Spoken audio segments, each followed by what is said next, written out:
Delitiwan, Maayhay, Laguna. Ang lugar na ito ay talagang nakakatakot din sa mga baguhan na dadaan dito.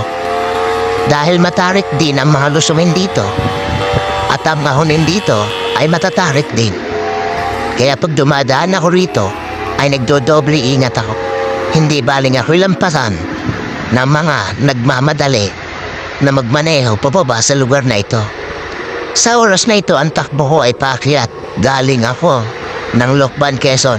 Kaya ang aking takbo ngayon ay puro paakyat. Wala akong lusong. Pag napansin nyo, yung nadaanan ko ay hindi na makahabon yung isang malaking motor. Kaya tinutulak ng mga kasamahan. Kaya kung bago lang ang dadaan dito, ay sigurado ko na magugulat sila sa biglaang liko. Gaya ng mangyari sa bus na ito at sa kotse na ito na nagbanggaan na naging sanhi ng pagkasawi ng ilang tao. Dahil hindi naman dapat dumadaan dito ang bus na gaya nito na papunta ng Cavite na galing naman sa kamay ni Jesus. Ang mangyari, wala silang masisi sa bawat isa. Kung makikita ninyo ang aking pasensya sa paglusong dito, hindi ako lumalampas sa nauna sa akin.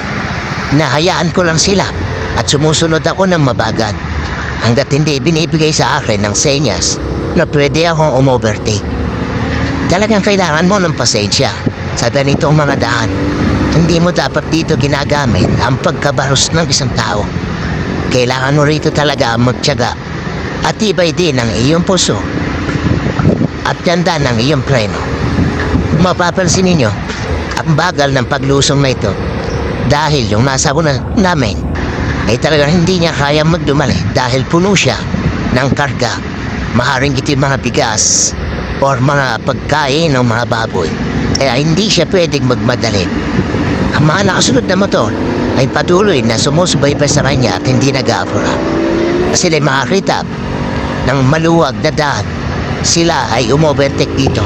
Ngunit patuloy na sila galang ay hindi umo-overtake. Sinusundan ko lamang ang sasakyan ito dahil iniiwasan mo ay pagkabigla ng kasalubong ko na hindi ko makikita. Hanggat hindi nagsisenyas ang nasa unahan ko ay hindi ako overtake. Gaya nung nangyari ito, nakita ko na binibigyan niya ako ng way upang umovertake dahil nakikita niya na sobrang bagal ng aking takbo dahil sa kanya. Lahat tayo mga rider dapat mag-iingat pag ganito ang dadaanan natin. Matuto tayo magpasensya, huwag tayo magmadali dahil masarap umuwi sa ating tahanan ng ligtas. Walang anuman nangyari sa bawat isa sa atin. God bless us all mga ka-rider.